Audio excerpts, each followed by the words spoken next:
What's up, everybody, and welcome back to Tabletop Life.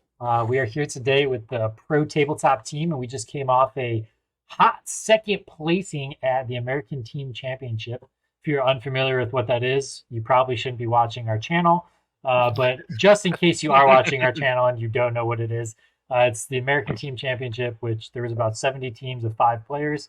It's a little bit different format than singles, and they use the scoring that the World Team Championship uses and everything. So we'll kind of go through how this all worked. But we're going to step through each round, kind of our process of what we were looking to pair, and just a quick highlight of each of our matches and what our overall game plan was and how we ended up placing where we ended up placing. A lot of stars aligned, I think, for us to do there. But we also had to win some very, very tough rounds.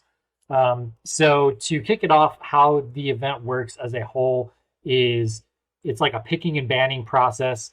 You're going to put up defenders and attackers, and you get to pair people with other people on the other team. I'm not going to go into the full details. You can figure out that stuff on your own, or we're just going to get into the muddy waters here. So read the Goonhammer breakdown of ATC. They explain how it works. There you go. So you pretty much when we go into the rounds, we want to know what the other team's lists are. We want to pair certain things against them. I don't exactly remember every single round what we did, but most of the rounds it was either myself playing Sisters as a defender, or was Thomas playing Ultramarines as a defender for our first outing. And our goal was to take one of the matches that Jaime, who was playing Tyranids, Damien, who was playing Orcs, or Aaron, who was playing Harlequins, that they were going to have bad matchups into. We knew that their 3 armies were very aggressive armies compared to mine and Thomas's, where we were playing more passive and just trying to score points and keep games close. So we wanted our very aggressive armies to shoot for these big wins. That was our overall kind of strategy going into this. And yeah, let's jump into the first round and kind of go over what we each played into. So I will just kick it off and then I'll throw it over to you guys. So I ended up getting the Sisters matchup in this one. I picked into the Sisters matchup, and the reason we did that was we know Sisters score high, and we wanted to take the high scoring Sisters off the table so that I could hopefully keep it close. Obviously, as you can see, I didn't keep it as close as I was supposed to. But he had a little bit better of a Sisters into Sisters matchup. He had a better list for the mirror, and the terrain just was not in my favor. I had this giant, like 6-inch thick piece of terrain that I had to walk through to get anywhere. So it was just really, really devastating for me. So a couple things against my favor. It was I was not the most experienced Sister player. Davis was not the most experienced Sisters player going into this. Was really cool as Davis is a good buddy from online that I've kind of known for a while, and I'd never got to play him. So I got to play him. So it was a really good way to kick off the event. And this team as a whole was a very, very hard team. We would place them as, one of the top 5 teams in this event. And so getting them round 1, we're like, oh man, this is a rough round 1. You got to pull this one out. So that's kind of my match. Nothing too egregious in there. I did take the loss. Could have brought it a little closer, but with that, we ended up getting some other pairings. So Thomas, we got you into Blood Angels in this one. This was a matchup that you thought was a very favorable matchup to you. How'd this game turn out? Yeah, so it's interesting because Tyler, a great opponent, I think he made the comment early on that he thought this is going to be good for the Blood Angels. And most people don't really understand my list. It's not a normal meta list. So if you haven't played into it, um, it can be a little rough. And so I set up my terrain very open on my side of the board. He picked a lot of aggressive secondaries, as Blood Angels are usually want to do. And I set the trap for him, and he had nothing to do but just walk into it. So my guns were able to get free lines of fire. One thing at ATC, they had some interesting terrain choices. So it allowed for a lot of placement of terrain to do block shooting. So it really made it difficult if you were playing the stay behind the walls game. But Blood Angels, they want to attack, and I was able to shoot them dead. So great opponent, but it really was stacked in my favor once I kind of set the board up. He realized he was kind of really in a bad place after I shot all his guys down. Damien, you went into the dreaded Necrons first round, going into the foreseen best, I would say, best scoring army going into a teams event, especially because they could usually avoid some of the tougher matchups and they can just score 90 points without even trying. But you didn't let that happen, did you? I did not. It ended up being an 18-2. Which, kind of going back on that, that's a differential. Well, I don't remember what 18 is. Do any of you remember what 18 is? The score difference between that? Every 5 points gets you a 1 point differential. Okay, So 18-2 means you beat him by more than 40 points. there you go. So he kind of made a mistake. One, he picked Purge the Vermin against me. And yeah, orcs don't stay where you want them to. So I was able to just be in his deployment zone and his table have going first. I can't remember if I went first or if he went first. Yeah, that eludes me. But okay, I went first. Which is great because then it means I just shoved into the center of the board. And then I might have actually charged him on turn one, actually. I think I might have declared the wall. Yep, As I you do. did. I did declare the wall on turn one because he had a bunch of Scorpex near me, within 32 inches of the truck boys. So I, ultimately, the whole thing is I just get to fight a lot better than he does in combat. So like he hits me, pretty hard, and then I hit him harder, and then the game just goes in my favor because he doesn't have enough models to do things on objectives, and he had to veil one of his big units all the way back of his Locust Destroyer thing, or the Scorpec, not Scorpec, just the shooty, floaty things. He had to destroyers. He had to float those back, and he veiled those back into my deployment zone, and um, like battled with a truck for a long time because I kept charging him with a truck, and so they were just slapping a truck for like most of the game. Yeah, and then Silent King, I ended up bringing him down at some point. It was a good game, man. It was fun. It wasn't. I think they just have a hard time because they just don't fight as hard, and their secondaries are great. But if I'm pulling your models off, I don't see how you score secondary. Yeah, and yours just super aggressive. So you just Super aggressive. you push the issue before they can score. Yeah. And then Jaime, you went into some white scars. Yeah, I On played that. against Mike with his white scars, and very similar game to Damien. I went first, I think, and I just rushed him. And because he's a pure combat army, it means we're just gonna fight. And then White Scar's power turns up to 100 on turn 3 when they go into the Super Doctrine for the +1 damage. But my warrior blocks have access to a -1 damage strat, so that mitigated it. And then I've got high toughness, so he did a lot more damage than I thought he would. I didn't think he was gonna be able to get through all of my warriors, but he did. By the time he did, it was too late. I'd What scored are you too much. talking about, dude? Your warriors are so easy to kill. You've all killed all the warriors. Can you score points while you're doing all that? Yeah. So I just rushed him, and eventually I got through his models and his characters. He almost tabled me. We tabled each other pretty much, but I'd scored enough points to lock in the win. So you did the old jam him in the corner, leave him Exactly. there for 3 or 4 turns, and then when he comes out, he's got some models wiping the Yeah. blood off, but can't win. Yeah. Yeah. Exactly. He's got like a turn left to score points.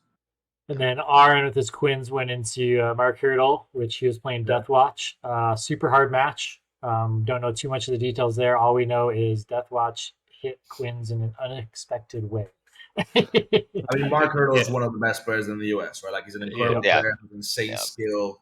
From what He I ended heard, up he's got, like, taking- a couple of long charges that like really like let him push forward. But it's Mark with the list that only he understands, right? Like he's a machine. So Yeah, I think he underestimated the list a little bit. Mark made a couple long charges in the very first round, kind of pushed really far into his zone and left him no place to hide. And then I think Mark took best as Sardi's, right, with his Yeah, Death he Watch. So did. he did really did. well Yeah, all he weekend did. long. So He crushed it. I think unexpected loss for Arn, at least that scoring, but we still was able to pull enough wins Yeah. from everyone else to take that round. Okay. Yeah, so that brings us on to the second round. We played Hobby Chest. Let's see here. What did we do with this one? So again, I defended, and they put sisters into me, and I picked sisters again. So I took sisters off the table. I did my job actually in this time, which was to just zero it out and get a 10-10 tie. And what's very interesting about that is you just get 10 points for your team. So then we're just looking for less points overall, which is pretty good. And I take their high scorer off so that they're not going to get a high win or anything like that. So yeah, that strategy worked. Sisters Mirror does become very boring. The highlight of this match probably would be my turn one move. I went first, and I had a Rhino with two 5-man Repenches in it. Pre-game move the Rhino, and then the two Repenches came out. I charged his two Obsec that he had in his list, killed both of those, and then piled in and wrapped his Rhino with his Repentia in it. So I killed his Obsec and then put his Repentia out of play for basically about 3 turns. Pro level move right there. So that was kind of game changing because then it forced him. He couldn't get onto his objectives and stuff like that. There was a cool Vol versus Vol battle that ended up happening in this match. Yeah, it was a lot of terrain, not a lot of sight lines, not a lot of shooting. It was just trading back and forth and seeing how that was going to go. And because sisters just kind of score points, we kind of know that as long as you're just trading, you're gonna score your points, and there's really nothing you can do about it. And this was on a very hard mission. This was a hold 2, hold 3 mission. So we're just like throwing stuff on objectives, not getting it much primary, and it just ends up being, a very, very even scoring game. It was 63 to 59 in that game, so it was a 4-point game. So yeah, sisters on sisters, that's just kind of what's going to happen if you know how to play the army, essentially. So then let's jump over to Jaime. You went into some knights. Yeah, I played Count's Knights with Matt. That game, I was able to kill a ton of knights with my warriors and my tyrants. It's just each of my warrior bricks can pick up 1 or 2 knights in the combat, another one in shooting. My mortals pick up another in the psychic phase. He went first and he had to push up because this was the Vanguard mission, Data Scry. So he had to move up to hold the objectives, and then that I felt a 5-inch charge rerollable turn 1, which sucked. But because his warriors have his knights have like 5 attacks each, right? And they hit on 3s and they wound on 4s because all my units are transhuman basically. It's low volume, low efficiency into -1 damage with into 5 up in ones as well, right? With his 3 damage attacks. It's just he couldn't kill warriors in combat, and it just let me keep moving forward with my warrior bricks. But that was pretty much it. All right, pretty simple. Mr. Damien, you went against some T Suns. Let's hear about this one. See, lucky for me, the guy that I mostly play out here, his main army is Thousand Suns. So I've probably had I would say a solid 15, 20 games into different variants of T Suns because and I've just been breaking those things over breaking the back over my knee over and over again.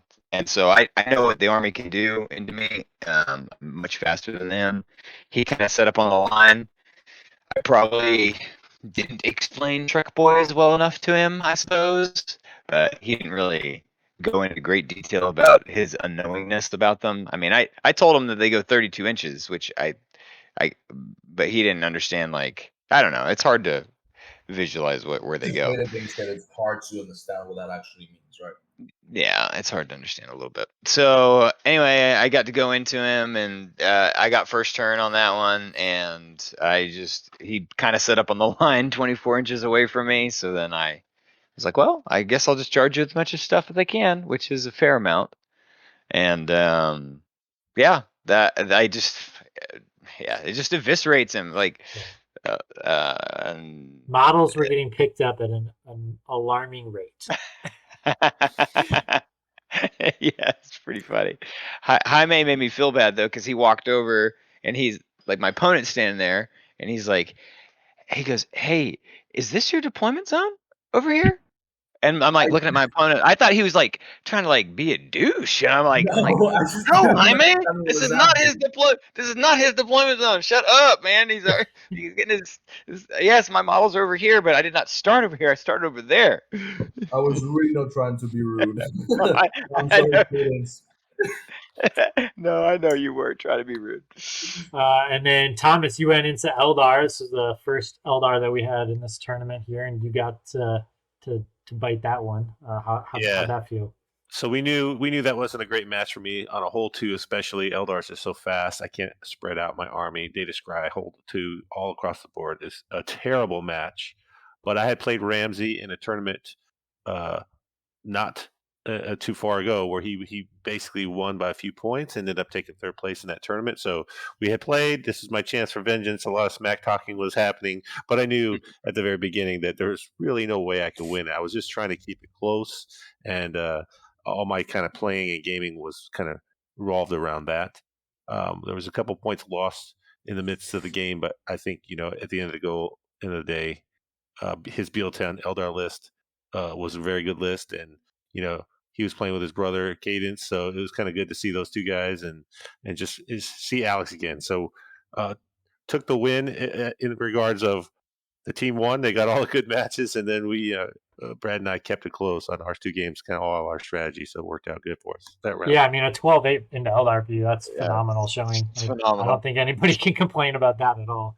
Yeah, especially on that map. I was like, whew, this could be tough. And then Aaron went into Ultramarines, which was more vehicle heavy. It had a couple of impulsors, Invictus war suits and stuff. Styles of the Rift, where he took that a little bit for granted, how far they can move. And 3 Invictors, all the stuff, he pushed it all in Arn. He told me the story. I'm like, Ultramarines, man, what are you going to do? And he pushed it all in Arn, and Arn did all the clown tricks. And he's generally good into Marines.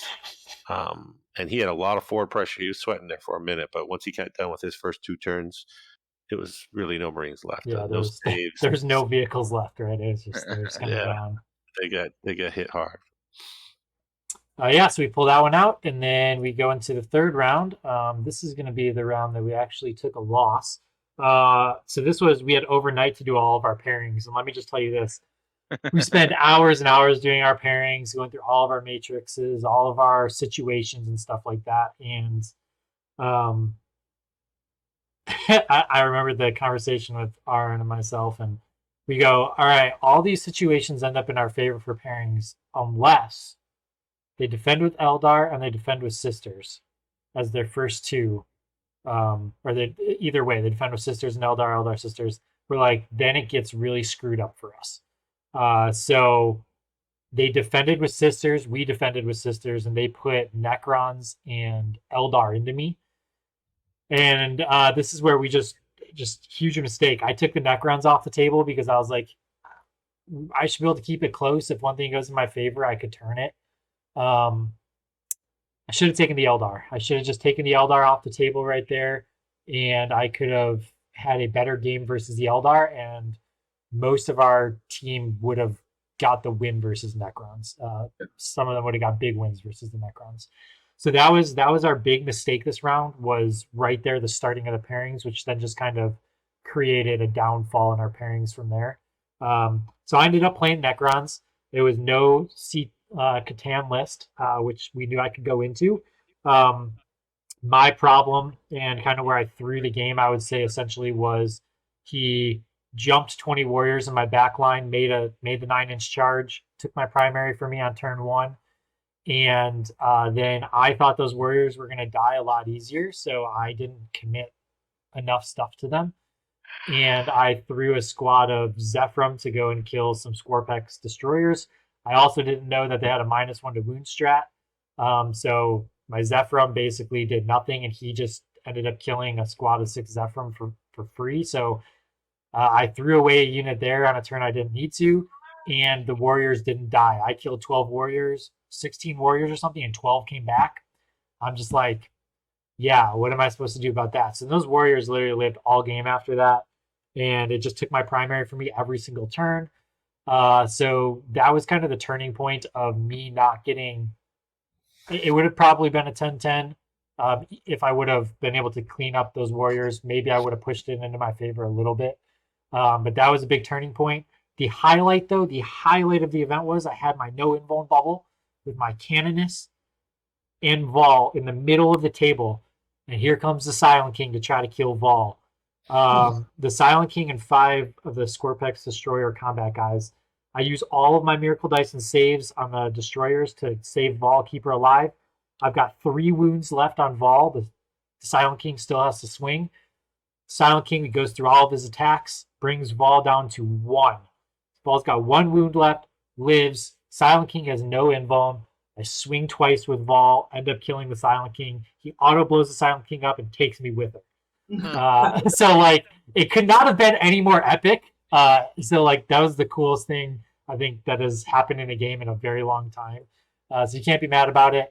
I did. He geeked out the win, got some points on me there. Again, pairings thing, couple bad plays and decision making in the game, but super good player. And yeah, so I took that loss. Then we go over to Jaime.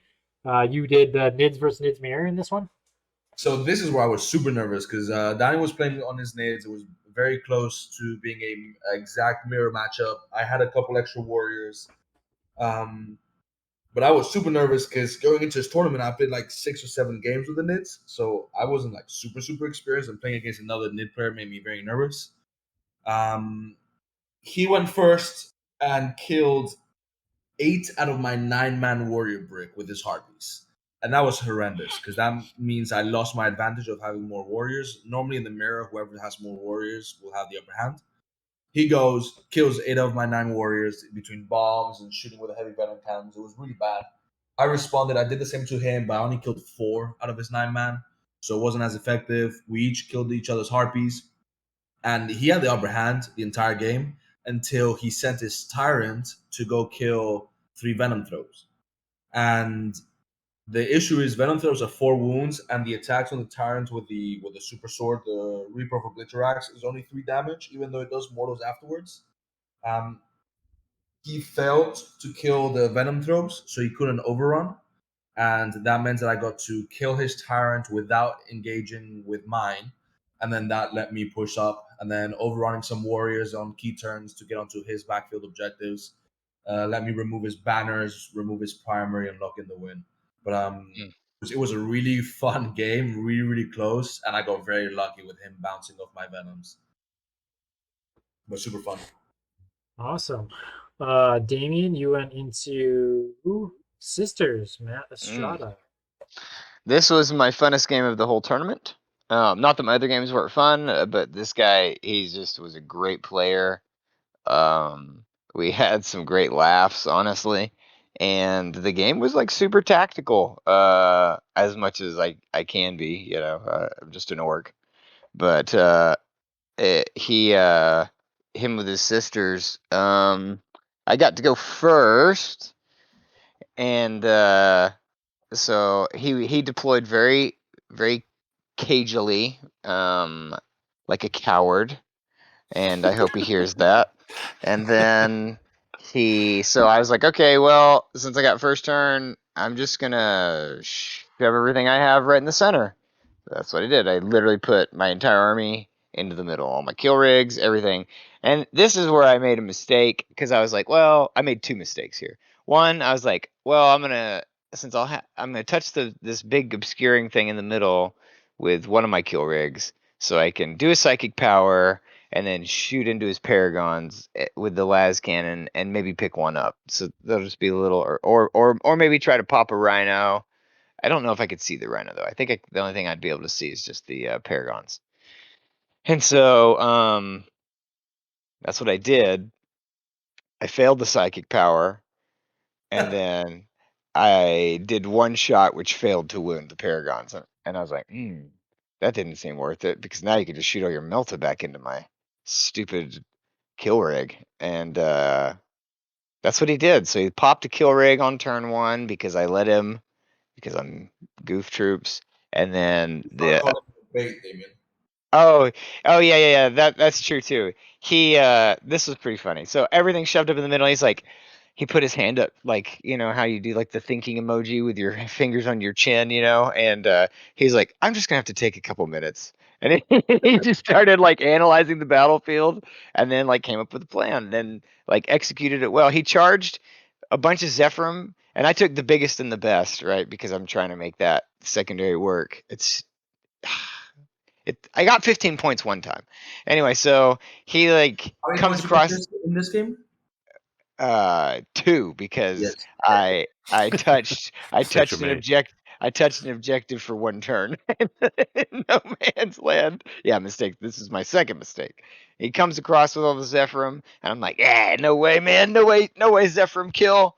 And when he had exploded, this is another mistake I made. So there were 3 mistakes. I desperate broke out. I mean, this wasn't totally a mistake. No, it was a mistake. I desperate broke out my guys out of the kill rig to try to get them in front of the my squig boss guy, and I couldn't quite get there, but I kind of got there a little bit. It created some problems where he had to end up charging into those guys, the Beastnaga boys, to get into the boss. But who freaking cares? So he like goes in there and he just picks up my freaking warlord on turn 1, and I was like, this is That's bad. not good. And then it's not good. And then I made terrible trades with my Mega Knobs. They basically, I think one Mega Knob squad ended up killing 4 or 5 Zephyrim out of one of his squads, and then the other Mega Knobs, and then they died. And then the other Mega Knob squad ended up trading into. Uh, they killed 3 Repentia because I had to, because that struck failed, and I had to overcommit rather than undercommit to make sure those things died. And so my Mega Knobs did nothing that game. Yeah, and they died. But yeah, it ended up being. It's hard for sisters going into orcs again because you're like, hey, this objective, shrine or whatever, and I'm like, well, cool. I'm gonna be there with obsec stuff for like a few turns. I hope that doesn't bother anybody. And apparently it bothers people. All right, and then Thomas, you went into Eldar again for the second time in a row. Yeah, this score is bad. I know Ryan before, so we were like all prepped up to have a good game, and we picked Thomas, to be fair, secondaries. you don't have to say that every time. You know everybody. Well, I do know everybody. So like, yeah, I know Ryan's a good player. Obviously, we know this team's a great play, but a bunch of great players. So we're like, this is gonna be a tough game. So then I set up and I'm like, if I'm playing singles against his list, he's playing a Hail of Doom Eldar list. I have to be very aggressive in my secondary choices in my play. But in this scenario, I'm like, I just need to keep it even, keep it close, let the other guys do the work. All I got to do is be passive and just sit back and score my points. I don't have to even get a ton of points, right? So I chose my secondaries that way, and then he was kind of forced to pick assassinate. He didn't really have a good third choice, and against my army, that's typically a trap. So I was like rubbing my hands with glee because we kind of both picked. I picked shock tactics, which was not great against his army, who's never really going to be on objectives and expose himself. And he picked assassinate. So we kind of had 2 secondaries we're both kind of going to wash on. So we're setting up, playing the game. First turn, I'm screening guys out, and I don't know what happened. This was the first round of the second day. I don't know. Yeah, because we had the early day of this game, and I left a perfect little hole on turn 2. So I had the bottom of the turn, top of turn 2. He's like, I have a hole to fit 5 our Avengers in here to see and shoot. And sure enough, what does he do? He assassinates the apothecary. I'm like, what the crap? So he gets the apothecary, assassination. That guy's totally protected. Now he's dead. Now he's got points he should never have got. And then he also is like, I'm going to shoot a couple shots with Baharoth, and I'm going to jump around. And then he's like, I shoot and kill a couple guys on 3-ups with a helix. I'm like, I'm not even caring. No, but those guys aren't going to die to Baharoth. He's like, I killed 2 guys. And I'm like, well, I rolled crappy. I don't understand. Okay, fine. And I pull the guys in a bad way that now Baharoth's like, ooh, is that Tigerius behind the wall? Just close enough. And I'm like, I think so. And he's like, he makes the charge, kills Tigerius, and then runs away. So he got 2 assassinations on turn 2. It was terrible. And after that, I was like, well, now I'm really screwed because the holding it close tie. Now he doesn't have to do anything. He's already up 6 points on assassinate, and those 2 key characters. Now Tigerius is not blocking mental interrogation, and then he's like blocking every one of my interrogates. So like he was able to kind of pick up extra points that were supposed to be kind of back and forth. So it was a tough game. He played really well. I made I made those critical mistakes on turn one. You're like, he was the bottom of one where I positioned all those guys, and it was like, ooh, that's not how you want to go down. That game was I was on the back foot from the very beginning, and that really cost us big because I think Arn got the bad pair into Pamprine. He's playing Pamprine's playing Grey Knights, and Arn, and we all knew that was a bad match. We did not want him into that, but he got put in that pairing, and so his goal was just to try to get as many points as possible. And you see, he didn't get any points. Pamprine just laid the smackdown on him, and he played it Yeah, expertly. we basically knew that because they were defending with sisters, because they defended sisters and Eldar, we like he was basically going to end up with Grey Knights no matter what we did. So we needed to make sure our other pairings were in our favor, and they just weren't because we messed up. So we took the loss there. That's okay. Because then we went into round number 4. Hey, hold on, Brad, one Yep. second. This is an important part, like, where I will talk about us as a team, and I'm going to brag a little bit because none of you are going to brag about this. Maybe Jaime would. I'm very proud of us for there was no shaming in anybody losing any one of these games, number one. Like nobody said to anybody, "Hey man, why didn't you freaking win that game?" You know, like nobody came to Thomas, nobody came to Brad, nobody came to Arn and shamed any of that kind of stuff. And I think that is an extremely important part for morale and team events. Like and frankly, like because we are a team, like if we lose the round, we all lost the round. Like that's it. There's no it's not anybody's fault in particular. It's us as a team lost the round. And so when we lost that, to me personally, I was like, "Oh, okay, well, you know, our goal now is 5-1, right? Like that's our new goal. That's all there is to it. We just accommodate for that and move forward and have fun with the rest of the tournament. Okay, we're not going to win. Well, that's totally fine and moving forward. And I think that's because you can easily get down and find blame in these team tournaments, and it really destroys morale once that happens like one time, and it creates a very negative culture. And if I remember correctly, we're telling each other like, "Hey, just keep pushing. We can make top 5 if we keep doing really, really well." Like it was almost like motivating to keep pushing and see how well we could do with even with a loss, right? Like, Yeah, I think we are all, a little disappointed. I mean, we wanted to go up against Art of War. We had done a lot of preparation to try to make that matching up happen, and then we lost kind of early in the round, so we weren't going to see that happen. And then, like a couple of us just made some mistakes. Like me personally, I know I was down in the dumps after just like giving it away on turn one. But no, the guys were great. They freaking said, let's push forward, man. We're here. We're having some good times. No big deal. More games to play, right? And then we'll keep grinding it out. So it was great. So we go into round 4. And I got Imperial Knights. I know sisters are typically very good into knights. I just have a thing in my head like knights and custodians are like my mental blockers no matter what I'm playing. And so we go into knights. I knew exactly how I needed to play this game. I was like, I'm just going to score my points. I have better secondaries. I'm going to outscore them. The problem with knights is if you don't deal with them fast enough, like they're in your face and then they can just see everything and kill everything very easy when I'm squishy. So I had to move block a little bit. I had to put some pressure on there, and this did end up in a tie. I actually lost 64-63 because he rolled a dice on the very last turn to get a 4-up to get his extra point for one of his secondaries, his honor points. So he won with that dice roll, which was hilarious. But the biggest issue in this matchup was I had to push the issue into him. I had to kill the knights before they got to me. One of his knights is a 4-up invuln in combat. Him being T8 doesn't really do good with my Zeph being strength 4 only. So there's a lot of things against me. It took me a lot more to take down a big knight when my Melta just whiffs for 2 turns. So Vol went on a killing spree. She killed 4 baby knights. She was going for her 5th. She was by herself though because she just was going to go and murder more stuff. So he uses the mortal wound thing with his indirect fire, and he gets like 2 6s with D3 plus 3 mortal wounds, and he's like, "Take 12 mortal wounds," and I'm like, "What?" Do what? So Vol just, takes like 7 damage for no reason, or whatever it is. And I'm like, okay, she's still alive. Go kill more knights. Then he does it again because he has 3 CP the next turn to do it because he used it for free. Then he had 3 CP because he gains 2 CP a turn.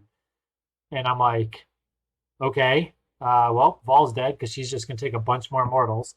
So if he didn't have the mortal stuff, that went a different way, or made more 4-ups with her, she would have went and just wreak havoc on a couple more knights and been a little bit more of a win in my favor. But it is what it is. Knights are not my favorite thing to play. But yeah, I did my job. I kept it close. Um, and then Bird, we'll jump to you because you went into what 150 Termagant list or something like that. Yeah, so I took the grenade into the team. It's funny because Big John, I never played him. He's a Big Bear 3D printing, I think, or 3D designs. But he had this weird wackadoo non-meta list, right? 120 Turvagants. He's got the 3 Turvagons that are generating more. 3 units of Zoes, right? Everyone else is like, we don't want to go into that unknown list. We kind of knew what it did, but they said, "Here, Thomas, you take it." And I was like very confident that I was just going to destroy this. It was on a whole 2 mission, which was that's never good for my list. But I'm like, well, I just got to destroy him early, and it'll be okay. So we started the game. He explained how it worked. I'm like, all right. And long story short, I misdeployed a piece of terrain. I was worried about his smites.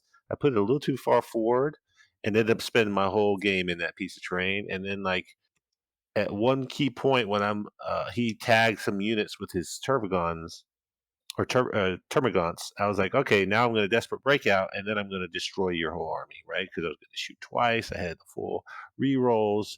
It was going to be bad, and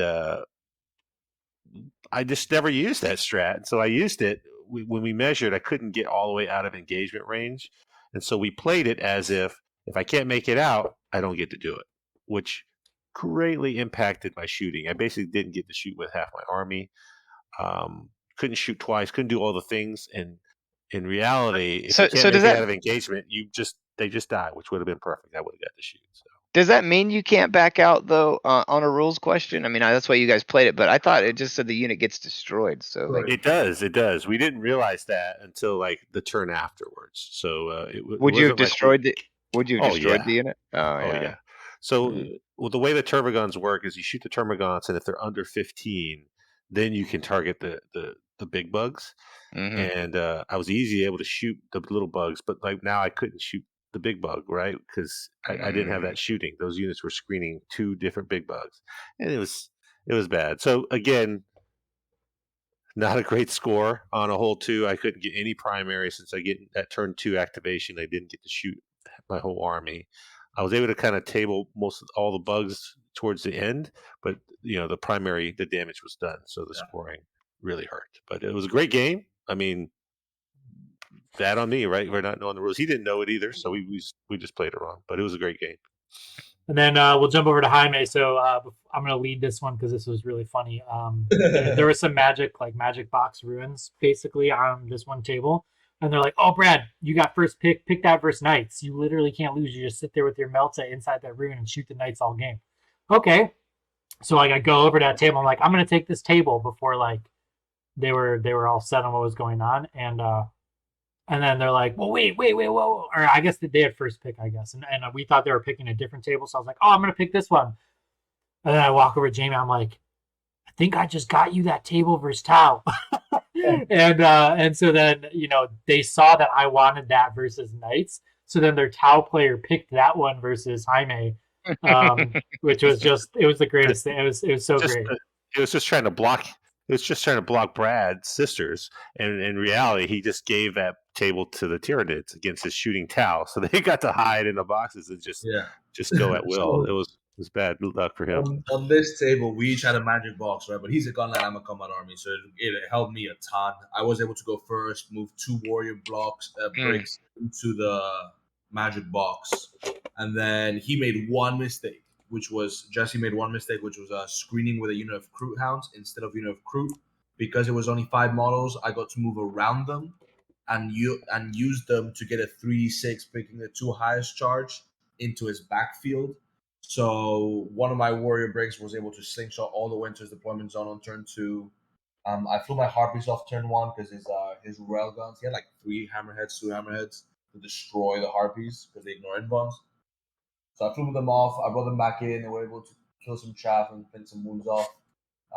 But I was able to tag both hammerheads. One of them was super funny. I popped the devilfish and then some breachers disembarked, and my lictor had a 10-inch charge into the breachers. I got the 10-inch charge. He killed the last 4 breachers that were left. And then because I rolled a 13-inch charge, because I get +1 for my traits, I was able to go around the breachers, kill them, and consolidate into the hammerhead behind them. That let me tag both of the hammerheads. And he said that was a super good move, and he gave me a lot of praise, which was super nice of him. But it was a fun game. It was just I had a magic box, and then I was able to use his screens to slingshot to tag everything else. And it was in my favor. If he had gone first, it would have been very different because he can kill the harpies, he can get into position, his screens can advance turn 1 and then move block me turn 2. It would have been a much harder game, but I was able to go first, which helped me a ton. But super fun game against Jesse. Damien, you went into Iron Hands. Anything special happen in this game? I lost it in the. Well, I mean, I guess I won the game, but I lost 2 kill rigs and a bunch of stuff on turn 1 because Was this I the didn't. 3 Kratos list? No, this was against Alex, where he was running like the Land Raider Achilles Yeah. with the Oh, the Meltas and a Achilles. couple Oh, Redemptors. that's And right. I just look over and Davies deployed his army in front of the Redemptors. The Iron Hand friend that could move backwards and still shoot. Nothing bad could happen here. Like Damien, a little aggressive. Yeah, so he popped 2 kill rigs on turn 1, which I don't. Popping 2 kill rigs on turn 1, I don't particularly care. I mean, Unnecessarily, though. it's always better to have 2 kill rigs than not have 2 kill rigs, is what I always say. But yeah. So That's always your bait, though. Kill my kill rigs. yeah, it is always my bait. But so there was a little bit of, in the terrain, right? Like we can talk about the terrain just a little bit here because this is what I didn't game the terrain basically, which I had said I was going to do all weekend long, but this guy was Alex was like, he actually thanked me. He was like, "Hey man, thanks for not gaming the terrain because we could take the big bases, we could set them all and make it almost unshootable, couldn't we? Like it was, if we really wanted to, because of the way the terrain kind of worked." So I didn't do that, and I just kind of did like a normal, and it was Dawn of War, so I was like, I'll just set up across from him, and if I go first, the game's completely over. And I didn't go first, and but I was able to still he kind of scooted up a little bit, but Jaime's right. Like if he could have backed up and still just done the same thing, and then Yeah. stepped up on the next turn. So I'm lucky he didn't do that, to be honest.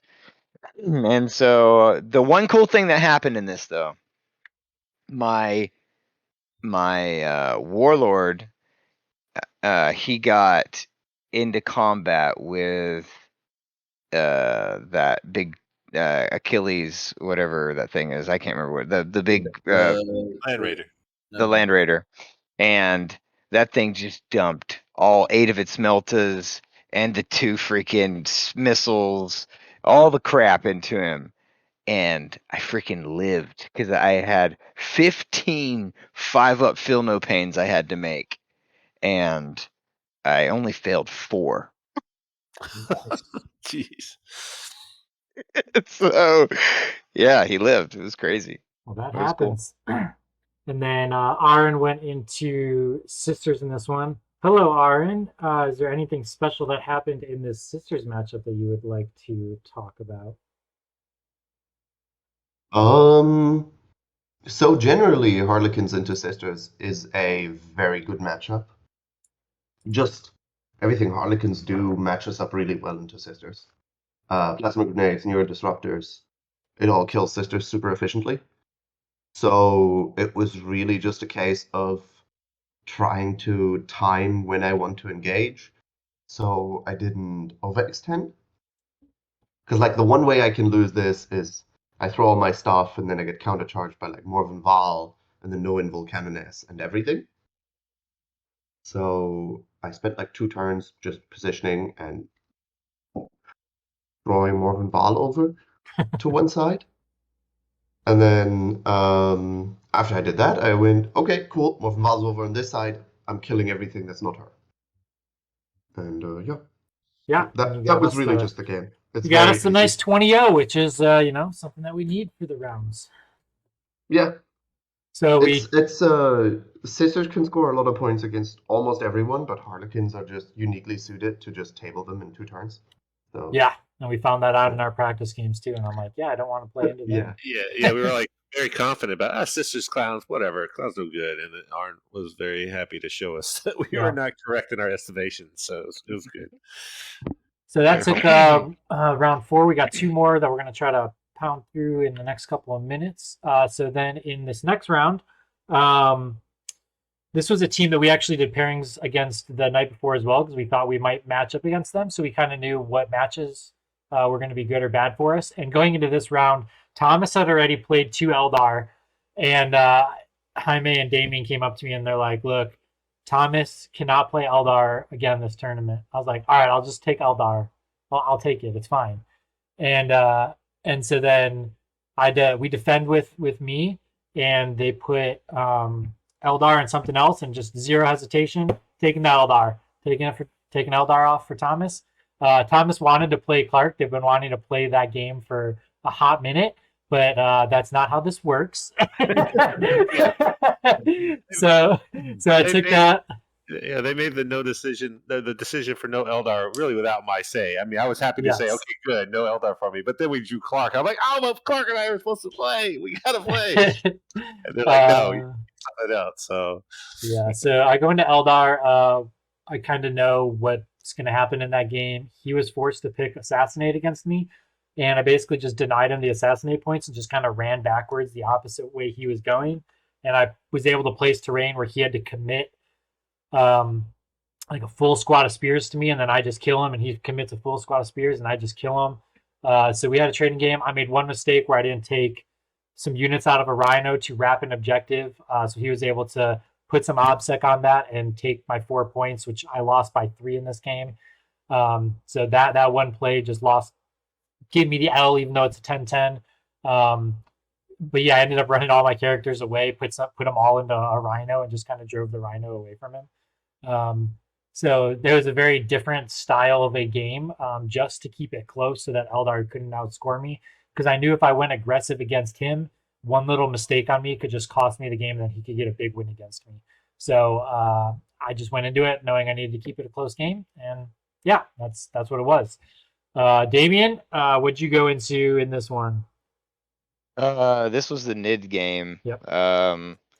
So I went first. I moved into the middle of the board as I do, and then he only had one squad of warriors, and Jaime very graciously has taught me how to play into them and my strengths and my weaknesses into NIDs.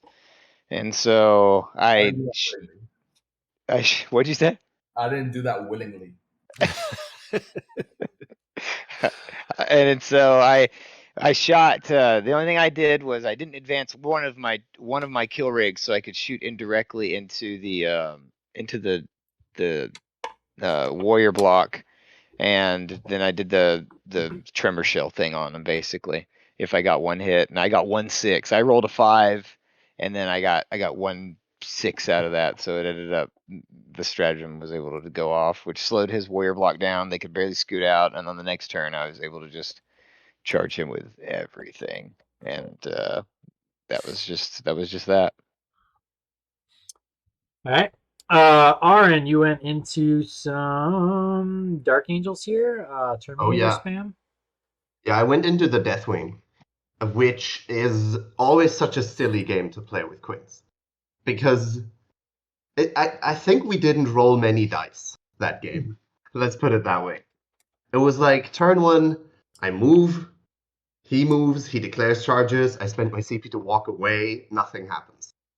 Like just constantly just floating around on the edges of his threat range. It's like, I mean, the way you beat Deathwing is you take a measuring stick, measure out 17.1 inches, and put your whole army there. Because 17.1, they can't touch you. So that's really all I did that game. Also, my Death Jester went crazy.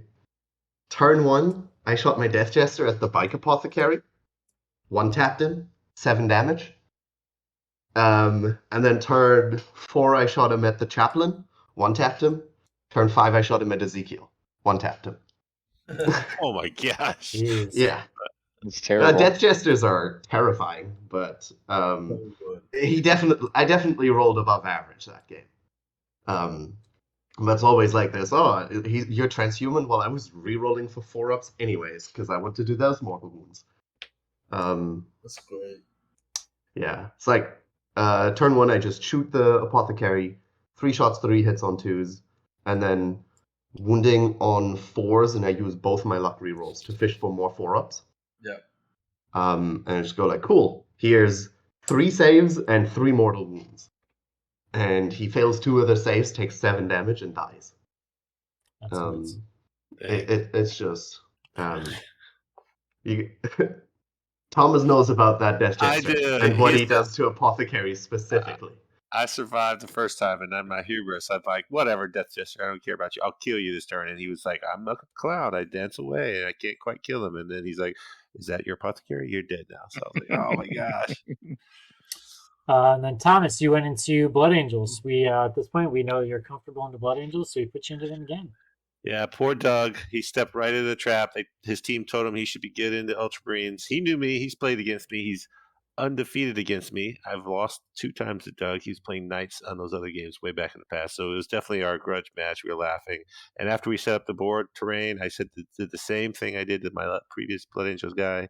Terrain was really open on my side. He realized that no, it was indeed not a good matchup. And I was able to put the hurt on Doug. It was a great game, fun. There's some crazy moments.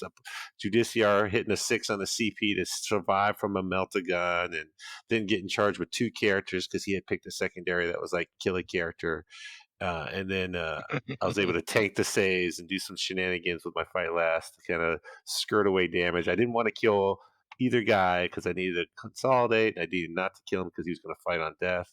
And I was like re-rolling my hits with Gilliman to try to roll 1s. He was forced to make some feel no pains that he didn't want to make, and he made them. He's rolling too many 6s. So it was a lot of laughing happening. And Doug's a great guy, so it was a fantastically fun game. I was oblivious to what was happening with everyone else. Doug and I were so deep in it, but lots of stories we're told about that Doug game. So great opponent, great fun. And I actually won a game. So here we go, 2-0. And then Jaime, you went into a triple Kratos Iron Hands list. Yeah, so I played against Ian with I think one of the coolest lists at the tournament, second to someone running a Warhound Titan at ATC, which was super fun to see. But yeah, he was running triple Kratos, the new Horus Heresy tanks with full Volkites. These guys were pumping out like 22 shots of Volkite or something like that. And then he had 3 Contemptors with Volkites each. So ridiculous amount of shooting. He went first. He picked up my 2 Harpies like it was nothing. And then on my turn 1, I just inched up. On his turn 2, he just moved all his tanks backwards onto Touch's back board edge, which meant I was going to take like 2 more turns to get to them. So I advanced the unit up to Onslaught and Advance and Charge with one of my Warrior Bricks. And then I was measuring my Neurothrope because he's the one with Onslaught. And I was like, okay, 24 inches outside because Iron Hands have a strap for 1 CP on a 4+ with a 9 side power. So I was measuring 24 inches out of all of his units, making sure he wasn't within deny range. And then I forgot 1 unit. And I'm like still in my movement phase, and I see it. And he was very gracious to let me remove my Neurothrope to make sure I was outside the deny of all of his units. So really good sportsmanship there. I really appreciate that. That was a really nice move on his part. But overall, I ended up making into his deployment zone with my Warrior Bricks and removing his primary. And it's still a super fun game. Those tanks shot themselves out of combat multiple times. But yeah, super fun game.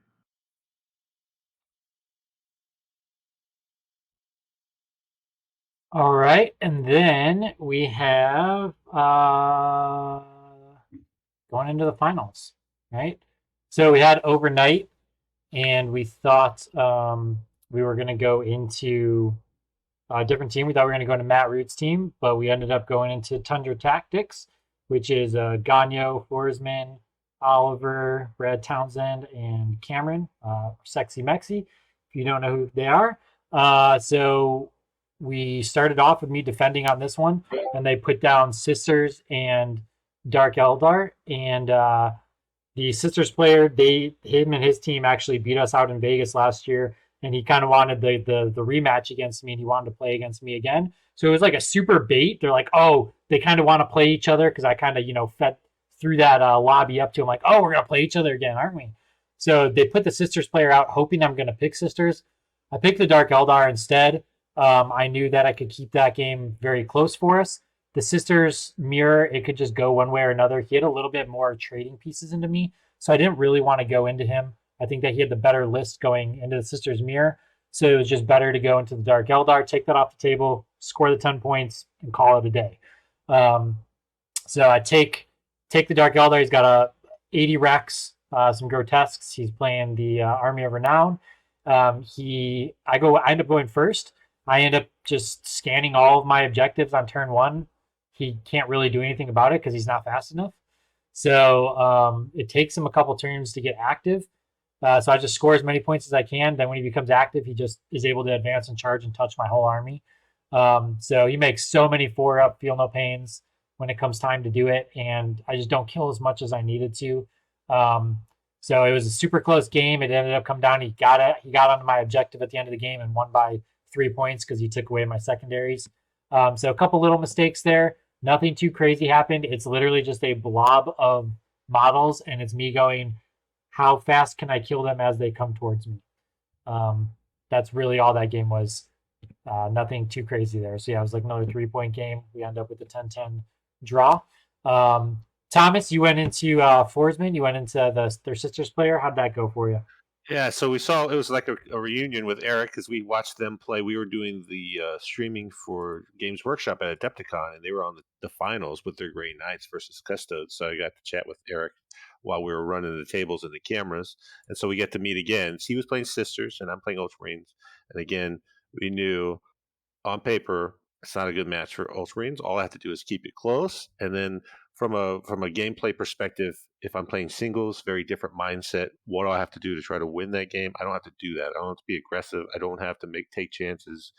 I just got to sit back. And again, I knew I couldn't really get a easy kind of 10-10 kind of game. I just trying to get points and keep it close. So a couple plays here and there, he was able to steal primary, and he squeezed a few more points than I wanted to give him. But again, all I had to do was just score and get some points and just not get 20 0'd. So that was the plan there, and let everyone else get the better matches. So it worked out well. Eric was great. I mean, we had a great game, so nothing untoward in the game happened.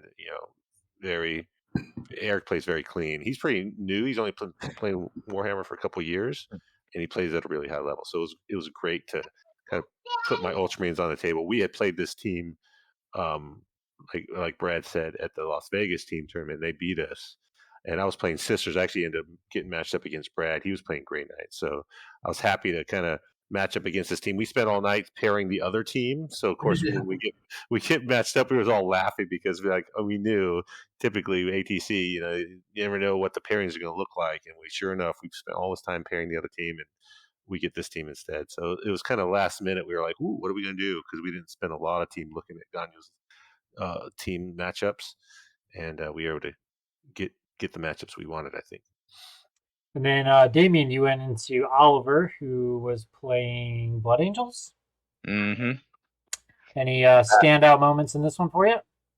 There's a couple, but I had failed my Mega Knobs failed a 5-inch charge rerollable, and then the other Mega Knobs failed a 7-inch charge rerollable. Both my squads. I didn't get to play with my Mega Knobs this game, so I was sad about that. And yeah, it was just cool. Just went to the center of the table. He hit me. He failed to kill a kill rig with his Death Company, souped up all the way from Dante rerolls and stuff. 15 Thunderhammer attacks coming into me, and some chainsword attacks, and the kill rig lived. go. That was awesome because I'd popped the 5-up invuln save. And yeah, that was a big deal because then he ended up trading the Death Company into nothing because they died similar to how my 10 Meganobs died. And then yeah, the game just kind of finished with me just racking up a bunch of points, get the good bits is awesome. And behind enemy lines and kill more in combat than he can kill of me. That's it. Sweet. And then Jaime, you went into Brad Townsend, who was playing T Suns. You were a little worried going into T Suns, kind of all tournament. So how did this match go once you finally got to? So I was worried because I hadn't played against T Suns with the Nids. I have a lot of reps with my Wolves, but obviously Nids are very different. So he went first. He repositioned. He didn't really shoot me much because my Harpies were protected and my Warriors were within threat range. So he just scooted back and just held the line. And I had popped my 5-up invuln imperative turn 1, so it meant that from now on his damage was going to be really optimized into me. So I knew I had to go in because his list does a lot more damage than mine, and his secondaries were pretty good. So it took me 10 minutes just sitting there looking at the board, figuring out what to do. And the plan came down to advancing the warrior brick forward, shooting with one of the guns so I can do the synaptic lore, which gives me a 3d6 charge, picking the 2 highest. So I needed a 9-inch charge on 3d6, picking the 2 highest. Then if my Lictor makes a charge first, he needed a 7 on 3d6, picking the 2 highest. I would then be able to spend a strat to get a +2 to charge, bringing that 9 to a 7, and then because of my trade, it goes down to a 6. And then I can reroll that with a CP, obviously. So I ended up pulling that move off. I was able to just ram a warrior brick into his face turn 1. The Harpies killed like 4 or 5 Terminators through bombs and shooting, and a Broodlord bounced off a 5-man rubric squad. But I played so aggressively. Turn 2, everything else charged in. He tabled me pretty much. I had like a Harpy and like a Neurothrope in the backfield at the end of the game. But I'd scored enough points to where even when a Tyrant failed to kill 3 Terminators, my Wing Tyrant failed to kill 3 Terminators, and then he killed my Tyrant back, and I lost my Imperatives there. But it was a really, really good game. It's just the aggressive move that I pulled off turn 1 let me keep points on the board and stay ahead while he was just tabling me throughout the entire game. But super fun game. We had a really good time. And then Aaron went into Tau. Ganyo actually picked into Aaron, which was a very, very big surprise to us. And honestly, this is probably why we won this round and why we got second place, is because of the sheer destruction Aaron was able to do to this Tau list. Yep. I don't think that they were ready for this, and they didn't know. They were expecting a win based on them picking into it. So yeah. What surprise did you give them? I mean, I think so. This game was honestly the highlight of the tournament for me because I had a lot of games that were stomps one way or the other. All my other 3 wins were like, oh no, I tabled him by turn 2. So what? No, that's not fair. The Deathwing game, it took me a few turns to kill all the turns, but it was never like in contention what would happen in that game. And this game was it was super technical the entire time. We were like, I know the Tau Codex pretty well. I've played some tournaments with Tau. He mostly knows the Harlequin Codex pretty well. He has a lot of games against Harlequins. And we were just like standing off like, it was great. It was some great like mind games and if I do this, then you can do this, then you can do that, and I have to prevent that. But really what it came down to is Harlequins have a 2 CP strat, or well, a 1 or 2 CP strat that they can use when someone falls back from them. The 1 CP mode is to shoot the person that fell back from you. The 2 CP mode is to do a 6-inch consolidation move into the closest enemy unit when you are fallen back from. So yeah, that stratagem really messes with Tau. I went turn 1. He went first, shot me a bunch with his bombers, and he unlinked the drones from one of his hammerheads. and put those on the center objective. And I just used a wounded troop, like a 3-man troop that I'd left over after the bombers shot me, to just wrap that drone on the center. And the drone moves 10. So if it runs all the way in a straight line, my 6-inch consolidation move won't catch it.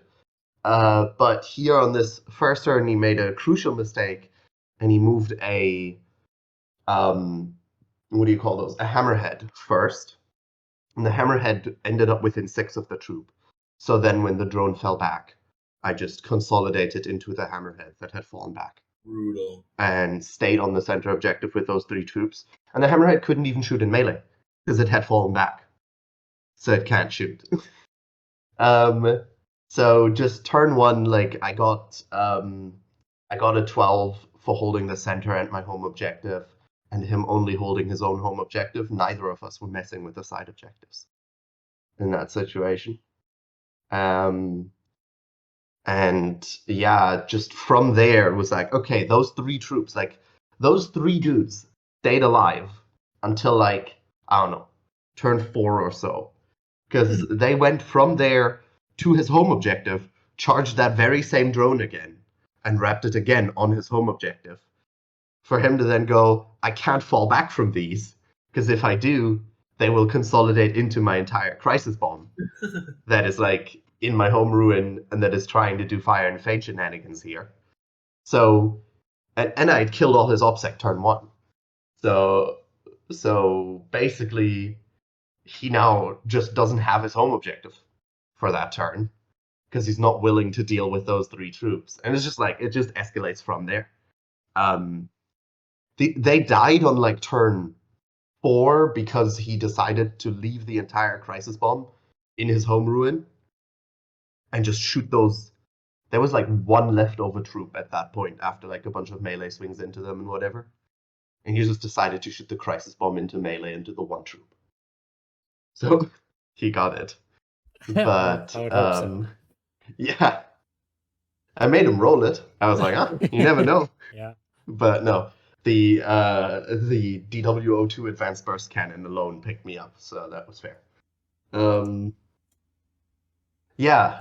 just it was a really fun, very technical game, and just lots of moments like, okay, I'm going to fall back here. Are you going to do the strat? I'm like, nah, I'm not going to do it. I'm going to save it for over here. Well, okay, I'm not going to fall back over here.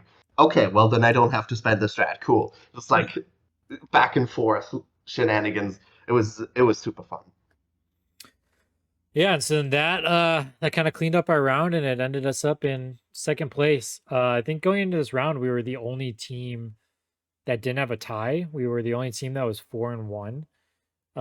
So as long as we got this win, we would end up in 2nd, because nobody. Third.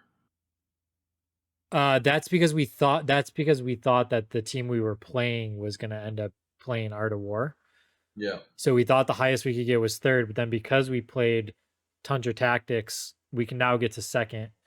And then Art of War beat the other team, so then they had a loss and a tie. And because we beat Tundra Tactics, they had a loss and a tie, so we're the only ones with a single loss and not a tie.